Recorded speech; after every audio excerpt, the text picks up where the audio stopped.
Hello everyone.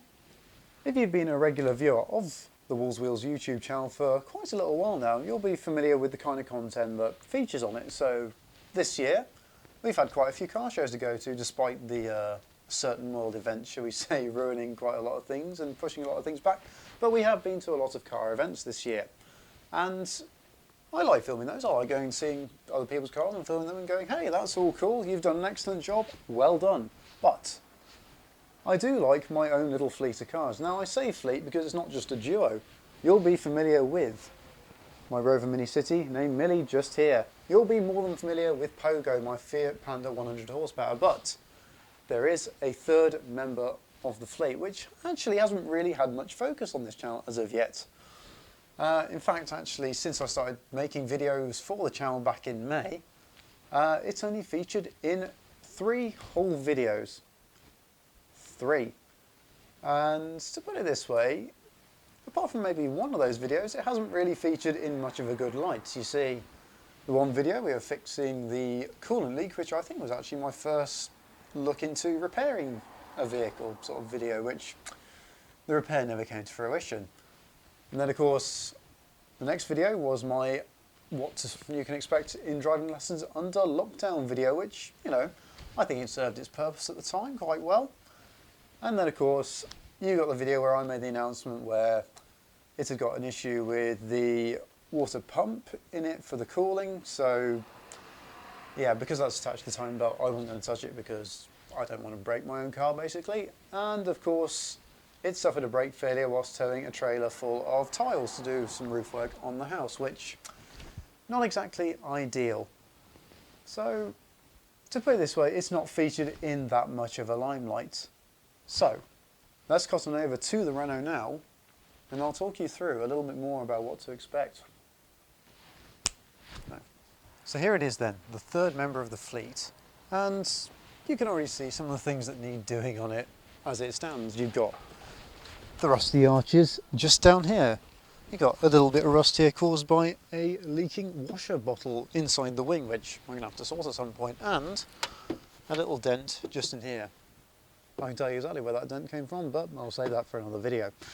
Yeah, so it's safe to say the car hasn't really had that much love over the last couple of months because, to put it lightly, I haven't needed to use it because, you know, the Fiat's working, the Mini was going to shows. It wasn't necessary. So it's sort of been pushed to the back of the queue in terms of things that needed doing. So over winter, because we've now got another lockdown in place, as of now, because today's Thursday and 5th of November when I'm filming this, I thought, why not make a video on doing some repairs to it? So welcome everybody to Project Renovation. Not a restoration, but a renovation of the things on it which need to be sorted, basically.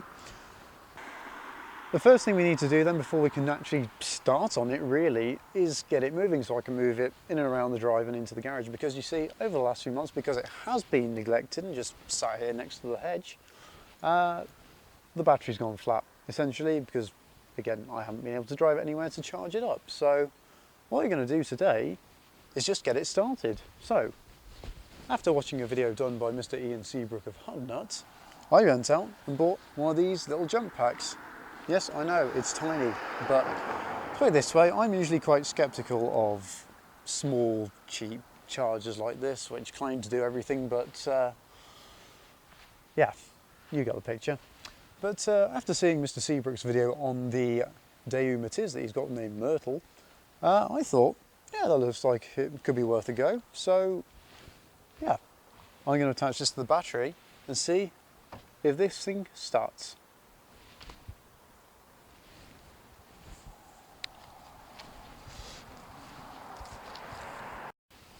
Just for any doubters out there who are thinking, oh, the battery's fine, he's got it all set up, this little charger isn't going to do anything. Watch. Nothing on the dash. Turn the key. Dead as a dodo. So, what we're going to do then, open up the bonnet and let's go and connect it all up. Opening up the bonnet on this couldn't be that much more simple really. You just click the little switch up here. If you're thinking about using, you know, a product similar to this to start up your own car with, First, of course, you'll need to locate where your battery is. So in the case of the Fiat, the battery is located on the passenger side, UK this is, towards the front. In the Renault here, it's on the driver's side, right up towards the dashboard, right at the back of the car, hidden underneath this, so I'm going to have to take this off. And in the case of the Mini, it's located inside the boot. So yeah, obviously first of all, find where your battery is located. What I'm going to do now is just take this all off, so easier access to it. You don't have to, but it does make for an easier time of connecting the connectors up to the battery. With this, it's only held on with one little self-tapper. I'm not sure whether this is an original self-tapper, but it does the job either way. Probably not. Peel away like that with a little bit of effort. I made that look easy, didn't I? Then of course, because your car's been sat up for quite some time, just grab a little feather duster and just get rid of all the spider webs and stuff like that. Sorry spiders, but it's necessary. For anyone wondering, that is a fuse for an amplifier, so that's what that is. So when I bought my little battery jump pack kit, whatever you want to call it, it came with these little connectors. So you want to put red to the red, black to the black, or positive to a positive terminal, and black to the negative terminal. Simple as that, really. So even got it marked just on the side there, this negative. Try and make sure it's on reasonably securely. That's it. And then you want to try and plug in. So the next thing to do, open up this little sort of hatch on it, as it were, and plug this in. Just make sure you put it the right way around. I didn't.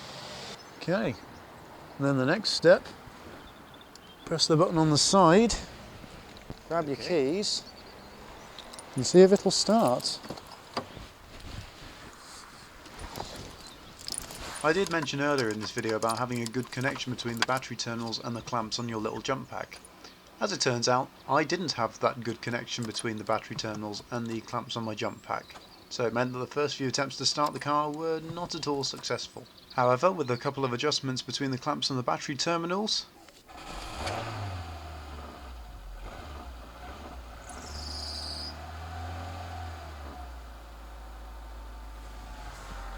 and we have life. There is a little bit of smoke down there, but that's just all dust burning off.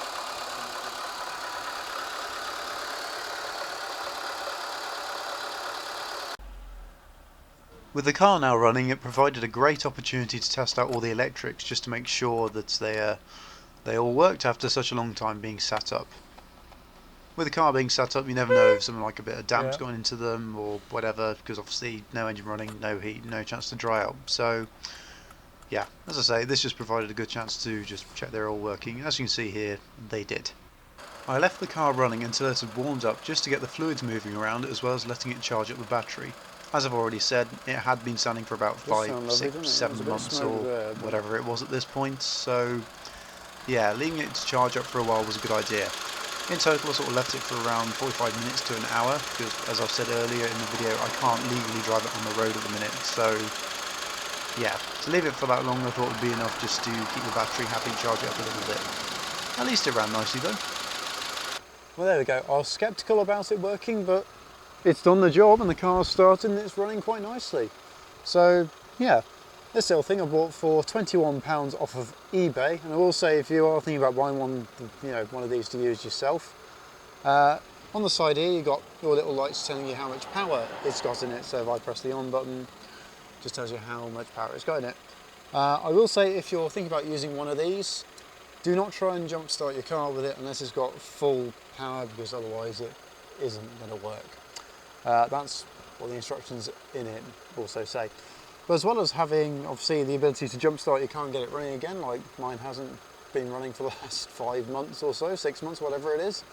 As well as that, you can also charge your phone off the USB inside, and it's got a torch, so if it's dark you can use that, which I think is absolutely wonderful. I will say this video is not sponsored at all, I'm not being paid to say anything good about this, but you gotta admit, it did the job. And this particular one here is a Hold on, I'll get the box. Ningbo Shimu Electromechanical. That's who it's made by. So I'll leave a link to it down below in the description. But what I'm going to do now, I can't currently take this out for a drive on the road because it doesn't have an MOT, and under UK law you can't drive a car on the road unless it's got a valid MOT. For those of you living abroad who don't know what the MOT is, it's basically an annual check just to make sure the car's safe, you know, to drive on the road. I will say I can drive it to an MOT, but I can't just drive it for the sake of driving it. So there we go. So the next drive I'll do in this will be for an MOT, probably. That may be in 2021, I don't know at this stage. But what I can do, because I'm on private property, is what I'm going to do, put it all back together, and then I'm going to move it away from the hedge a bit, so I can do things a little bit more around the body of it, and also get it in and out of the garage to do work on it a little bit easier. So let's move that now, shall we? Well, so something I didn't do earlier, lift this up. It makes taking this off a lot easier if you've got a Mégane Mark 1. You live and learn. Been a while since I've done that, so.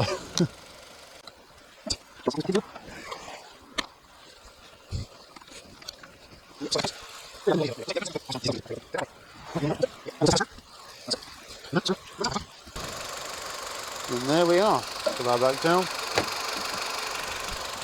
Job's a good one.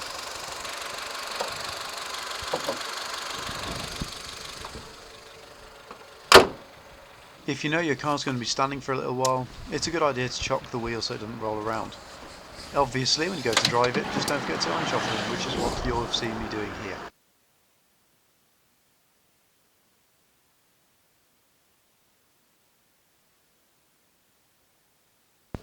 Oh, still drives smooth. And the brakes do work slightly, not very well, I will add, but they work.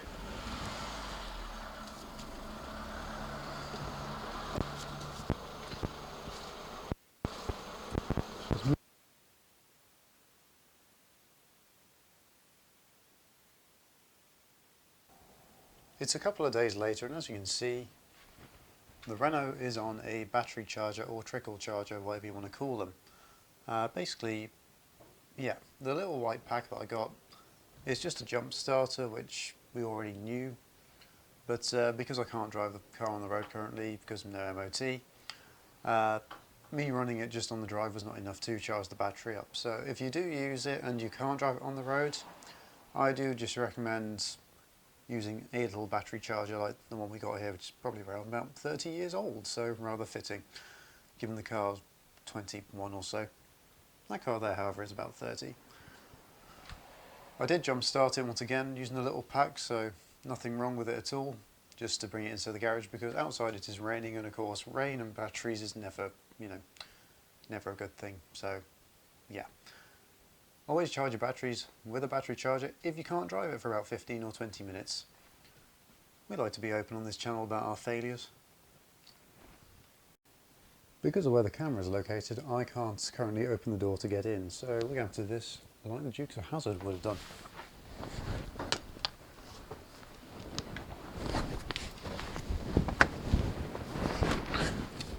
The awkward Dukes of Hazzard. Ta-da! The car's not going to be going anywhere, it's got no MOT, the brakes are not as good as they should be, so it's not going to be going anywhere, but I don't like leaving a battery to be, you know, low in the car. So at the minute I'm just letting it charge up for a few hours inside the garage, in the dry. Why wouldn't you do that? But although I don't necessarily like leaving batteries to go flat, what it has provided actually is a good opportunity to test this little product here. Little jump pack made by Ningbo Shimu Electromechanical Company. What I will say, although I'm not sponsored by them, and this isn't a product review, this is fantastic. It cost me £21. It's able to start a car. What more could you want, really? So I'll have a link to that down in the description below if you want to look at it yourself. This thing is absolutely brilliant. And with the car now sat on charge, I think it's time to wrap this video up. So I hope you like the idea of what's to come with this car, Project Renaultvation.